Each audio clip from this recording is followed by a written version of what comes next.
താനെന്തിന് ഇത്ര ടെൻഷൻ ആവുന്നേ? ആ മുറി കയറി പാക്കറ്റ് പരിശോധിക്കുമ്പോഴെല്ലാം ഞാൻ മനസ്സിൽ പ്രാർത്ഥിച്ചുകൊണ്ടിരുന്നത് അതൊരിക്കലും ഡ്രഗ്സ് ഒന്നും ആവരുതെന്നായിരുന്നു.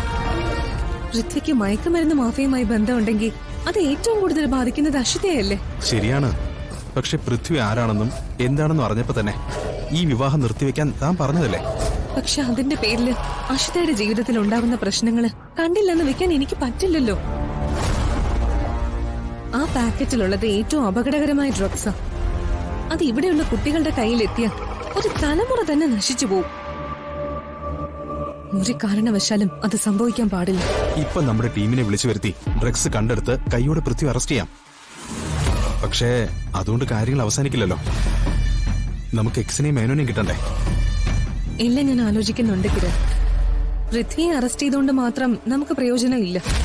അത് മാത്രമല്ല, ഈ വീട്ടിൽ അങ്ങനെ ഒരു സീൻ ക്രിയേറ്റ് ചെയ്ത അത് പൂർണിമ ചേച്ചി ഉൾപ്പെടെ ഈ വീട്ടിലെ എല്ലാവരെയും ബാധിക്കും. ചാനലിന്റെ ശത്രുക്കളടക്കം പലരും ഇന്ദ്രപ്രസ്ഥത്തിന്റെ തകർച്ച കാണാൻ കാത്തു നിൽക്കുന്നുണ്ട്.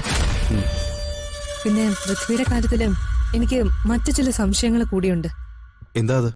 ഇത്രയും വലിയ വീട്ടില് എല്ലാ സുഖ സൗകര്യങ്ങളോടെയും ജീവിക്കുന്ന പൃഥ്വി എന്തിനാണ് മേനോനെ പോലൊരാളുടെ ടീമിൽ നിൽക്കുന്നത്? എന്തിനാണ് ഈ ഡ്രഗ് ഡീൽ എല്ലാം ചെയ്യുന്നത്? ആവശ്യത്തിൽ കൂടുതൽ പണം കുടുംബ സ്വത്തായും ഉണ്ട്. ഇതെല്ലാം ഉള്ളപ്പോഴും പൃഥ്വി ഇങ്ങനെ ചെയ്യണമെങ്കിൽ അവന്റെ മേൽ മേനോനും എക്സിനും എന്തോ വലിയ സ്വാധീനമുണ്ട്.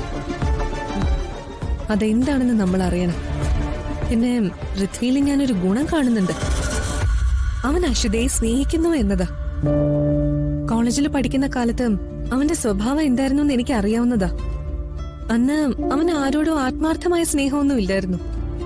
പക്ഷേ അഷിതയുടെ കാര്യത്തിൽ അങ്ങനെയല്ല. ഈ വിവാഹത്തിൽ നിന്ന് പിന്മാറാനും അഷിതയെ ഒഴിവാക്കാനും പല കാരണങ്ങൾ ഉണ്ടായിട്ടും അതൊന്നും ചെയ്യാതെ പൃഥ്വി ഈ വിവാഹം നടക്കാൻ ഉറച്ചു നിന്നത് അഷിതയെ അവൻ സ്നേഹിക്കുന്നു എന്നതുകൊണ്ട് മാത്രമാണ്. മേനോന്റെ ടീമിന് പൃഥ്വിയുടെ മേലുള്ള സ്വാധീനത്തിന്റെ കാരണം എന്താണെന്ന് കണ്ടെത്താൻ കഴിഞ്ഞ ഒരുപക്ഷെ പൃഥ്വിയെ രക്ഷിക്കാനും അഷിതയ്ക്കൊരു നല്ല ജീവിതം ഉണ്ടാക്കി കൊടുക്കാനും സാധിക്കും. ശരിയാണ്. താൻ പറയുന്ന പോലെ പൃഥ്വി ഒരു ലോക്കിലാവാൻ സാധ്യതയുണ്ട്. നമുക്കത് കണ്ടെത്താൻ ശ്രമിക്കാം. അവിടം കൊണ്ടും പ്രശ്നങ്ങൾ അവസാനിക്കുന്നില്ല. പൃഥ്വി കൊണ്ടുവച്ചിരിക്കുന്ന ആ മയക്കുമരുന്ന് ഒരു കാരണവശാലും ഈ വീട് വിട്ട് പുറത്തു പോകാൻ പാടില്ല. അങ്ങനെ പോയാൽ അതിന്റെ പിന്നാലെ നമ്മൾ ഉണ്ടാവണം. അത് കൈമാറുന്നവരെ അടക്കം നമ്മൾ കസ്റ്റഡിയിലെടുക്കണം. ഈ കണ്ണികളുടെ തുടക്കം കണ്ടുപിടിച്ച് നശിപ്പിച്ചാലേ ഈ ചങ്ങല ഇല്ലാതാക്കാൻ സാധിക്കും. ഒരു കാരണവശാലും പൃഥ്വി നമ്മൾ അറിയാതെ പുറത്തു പോവരുത്. ഇനി എപ്പോഴും അവൻ നമ്മുടെ സർവൈലൻസിൽ തന്നെ ഉണ്ടാവണം.